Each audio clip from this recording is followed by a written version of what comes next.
Welcome to my YouTube channel exam Gyan में आप सबका स्वागत है। आज हम देखेंगे फिजिक्स के एमसीक्यू जो कि परीक्षा में बार बार पूछे जाते हैं। तो पहला प्रश्न हमारा वो है कार्य का मात्रक बताना है। तो इसका सही आंसर क्या हो जाएगा? जूल। जूल है कार्य का मात्रक। चलते हैं अगले प्रश्न की ओर। अगला जो प्रश्न हमारा वो है प्रकाश वर्ष किसकी इकाई है? तो इसका सही आंसर क्या हो जाएगा? तो प्रकाश वर्ष जो है वो दूरी की इकाई है। समय की इकाई क्या हो जाएगी? सेकंड। चलते हैं अगले प्रश्न की ओर। अगला प्रश्न हमारा वो है निम्नलिखित में से कौन सी मात्रा जड़त्व का माप है? इसका सही आंसर क्या हो जाएगा? जड़त्व की माप हो जाएगी द्रव्यमान। चलते हैं अगले प्रश्न की ओर। अगला प्रश्न हमारा सुमेलित करना है। इसका सही आंसर क्या हो जाएगा? इसका जो सही आंसर हो जाएगा वो हो जाएगा सी वाला। तो उच्च वेग में क्या हो जाएगा? उच्च वेग में आ जाएगा मैक। तरंग दैर्घ्य में क्या आ जाएगा? तरंग दैर्घ्य में आ जाएगा अग्रस्टाम। दाब में क्या आ जाएगा? दाब में आ जाएगा पास्कल। और ऊर्जा में आ जाएगा जूल। चलते हैं अगले प्रश्न की ओर। अगला प्रश्न है, ये भी सुमेलित करने वाला है। तो इसका सही आंसर क्या हो जाएगा? तो इसका जो सही आंसर हो जाएगा वो हो जाएगा ए वाला। दूरी का क्या हो जाएगा? प्रकाश वर्ष। पदार्थ की मात्रा, इसका क्या हो जाएगा? मोल। विद्युत आवेश की मात्रा, इसका सही आंसर क्या हो जाएगा? इसका हो जाएगा कूलॉम। और ऊर्जा, ऊर्जा का सही आंसर क्या हो जाएगा? तो ऊर्जा का सही आंसर हो जाएगा वाट घंटा। इसका सही आंसर हो जाएगा।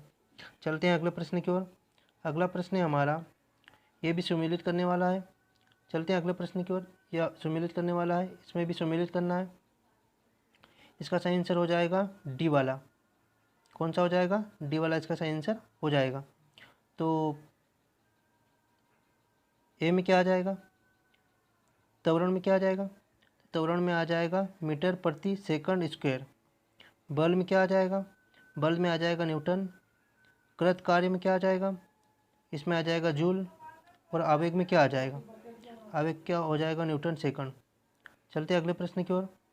अगला प्रश्न हमारा वो है निम्नलिखित में से समय का मात्रक नहीं है। तो समय का मात्रक नहीं है, तो प्रकाश वर्ष समय का मात्रक नहीं है। चलते हैं अगले प्रश्न की ओर।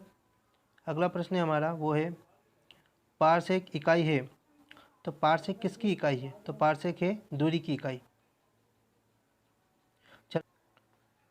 चलते हैं अगले प्रश्न की ओर। अगला प्रश्न हमारा इसमें बताना है कि सुमेलित नहीं है, वो बताना है इसमें से।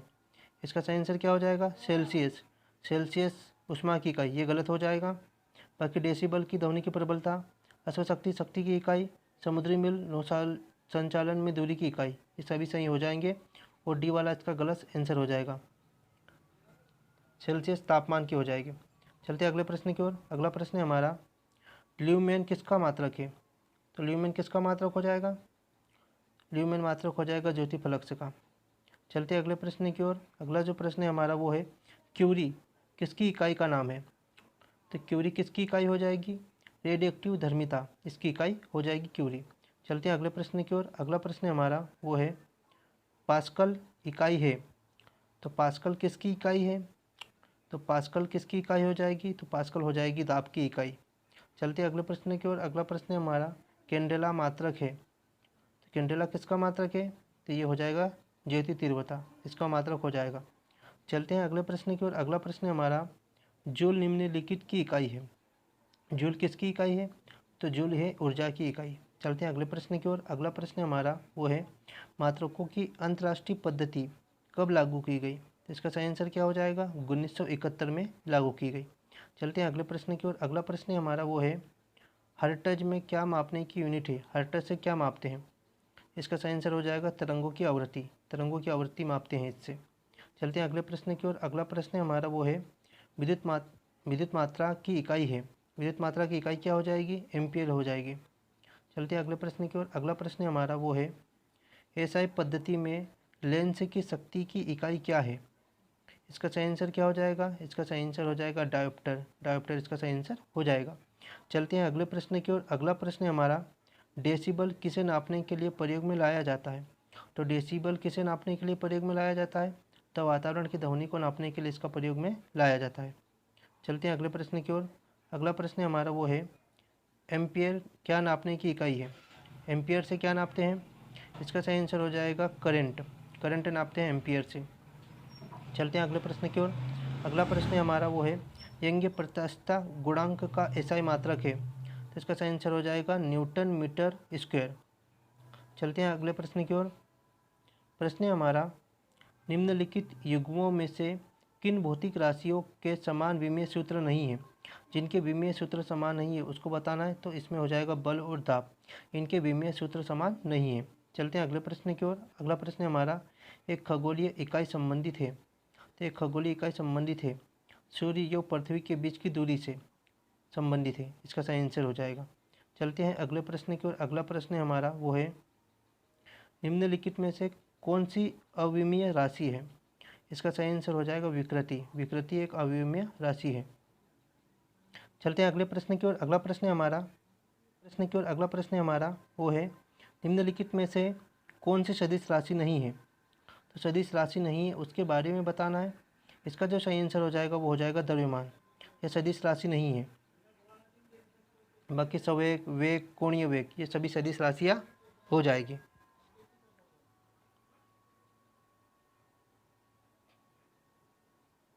चलते हैं प्रश्न की ओर। तो हमारा अगला प्रश्न है, निम्नलिखित में से कौन सी एक सदिश राशि नहीं है? तो इसका सही आंसर क्या हो जाएगा? इसका जो सही आंसर हो जाएगा वो हो जाएगा द्रव्यमान। यह एक सदिश राशि नहीं है।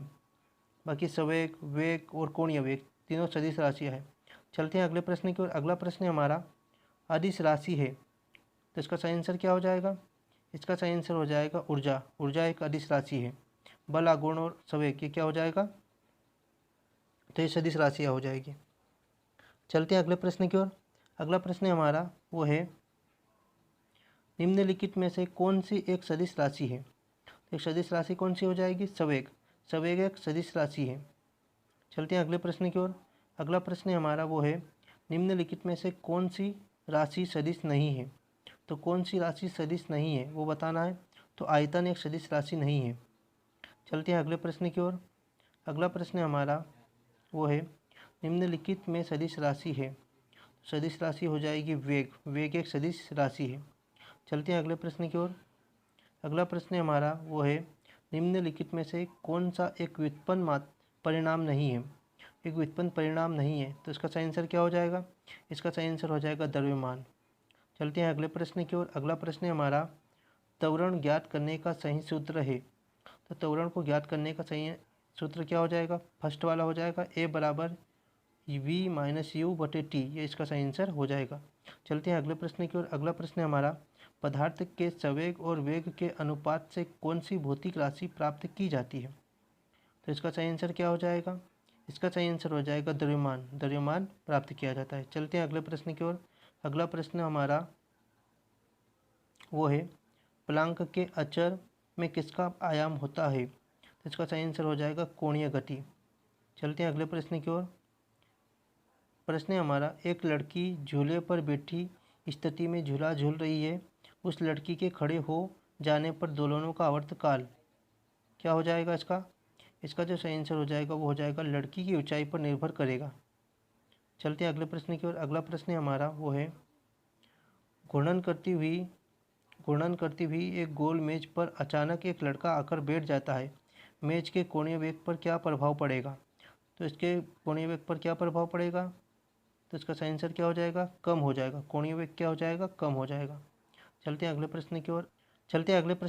प्रश्न हमारा, यदि किसी चलती हुई वस्तु के वेग को 2 गुना कर दिया जाए तो इसका सही आंसर क्या बताना है। इसका सही आंसर क्या हो जाएगा? इसका जो सही आंसर हो जाएगा वो हो जाएगा गतिज ऊर्जा 4 गुना हो जाती है। ये इसका सही आंसर हो जाएगा।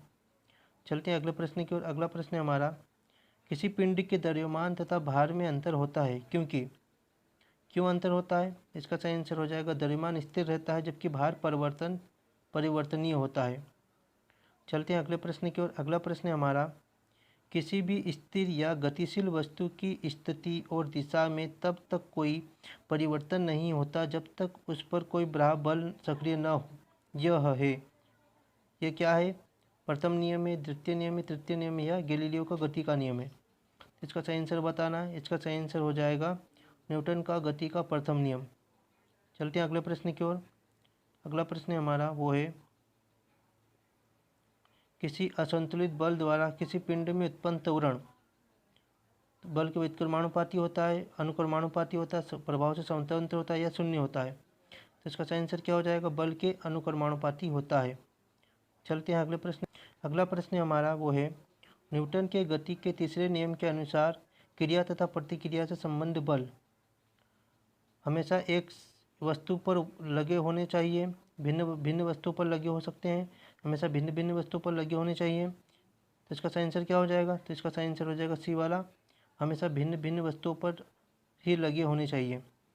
यही इस प्रकार ये मेरा वीडियो फिजिक्स वाला यहीं पर ख़त्म होता है। यदि आपको मेरा वीडियो पसंद आया है तो इस चैनल को लाइक करें, शेयर करें और सब्सक्राइब करें। Thank you for watching.